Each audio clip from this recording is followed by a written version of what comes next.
नमस्ते बच्चों, आज हम लोग कक्षा 6 का दूसरा पार्ट आलसी चित्र पढ़ेंगे। तो आइए इसको कहानी को देखते हैं। राजा कृष्णदेव राय के राज्य में एक महाकंजूस सेठ रहता था। उसके पास अपार धन था, लेकिन एक कौड़ी खर्च करने में भी उसकी जान निकलती थी। एक बार उसके मित्र ने उसे एक कलाकार से अपना चित्र बनवाने को राजी कर लिया।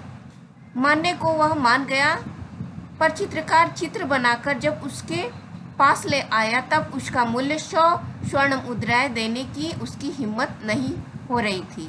वह कंजूस सेठ भी एक तरह का कलाकार ही था।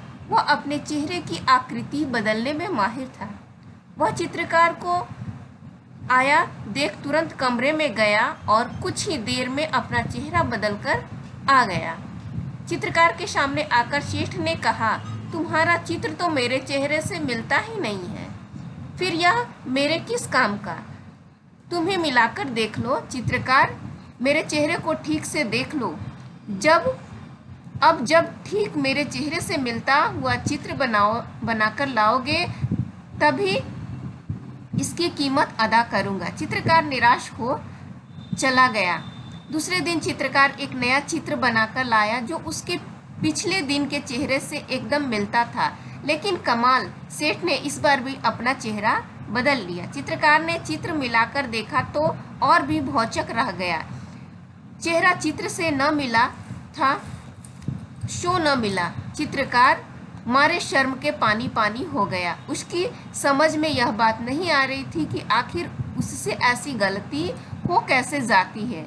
उसने फिर से चित्र बनाने का फैसला किया। अगले दिन वह फिर नया चित्र बनाकर ले आया, लेकिन सेठ जी की कस्तानी से उस चित्र के साथ पूर्व दिनों के जैसा ही हश्र हुआ।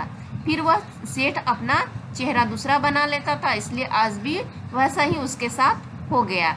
इसके बाद भी कई दिनों तक नए नए चित्र वह चित्रकार बनाकर लाता रहा और उसे बार बार उसके हाथ निराशा ही लगती थी, लेकिन कई दिनों के अनुभव से वह सेठ की चालबाजी को समझ चुका था।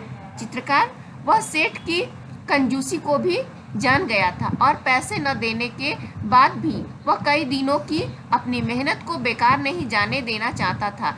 कैसे कंजूस सेठ के से पार पाया जाए, इस पर खूब सोचने के बाद उसे तेलानी रामा से मिलने का फैसला किया। उसके पास चित्रकार ने अपनी समस्या रखी और कोई समाधान निकालने की प्रार्थना की। आप तो जानते हैं कि तेलानी रामा जो है बहुत ही समझदार व्यक्ति थे।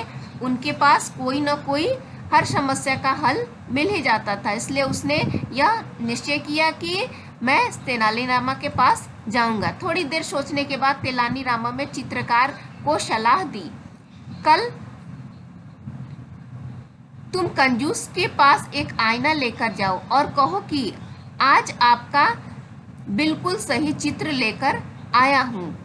खूब ठीक से मिलाकर देख लो, रत्ती भर भी फर्क आपको नहीं मिलेगा। बस इतना भर करो और तुम्हारा काम चांदी कल होकर। चित्रकार तेलानी रामा के कहे अनुसार आईना लेकर कंजूस सेठ के पास पहुंचा। सेठ के सामने आईना रखकर उसने कहा, सेठ जी, आज आपका बिल्कुल सही चित्र बनाकर लाया हूँ, देख लें। इसमें किसी प्रकार की त्रुटि की गुंजाइश अब नहीं है। इस पर सेठ बहुत झुझलाया और बौखलाकर बोला, अरे यह चित्र कहाँ है? यह तो आईना है। चित्रकार ने जब सेठ को जवाब दिया, सेठ जी महाराज, आईना के सिवा आपकी असली सूरत और कौन बना सकता है? बस जल्दी से मेरे चित्रों की कीमत 1000 स्वर्ण मुद्राएं निकालें। अब सेठ समझ गया था कि यह बुद्धिमान और सूझबूझ तेलानी रामा की ही हो सकती है। उसने बिना देर किए 1000 स्वर्ण मुद्राएं निकालकर चित्रकार के हवाले कर दी। अगले दिन तेलानी रामा ने इस घटना की खबर राजा कृष्णदेव राय को दी तो वह हंसते हंसते लोटपोट हो गए। आइए इसके कुछ शब्दार्थ को देखते हैं।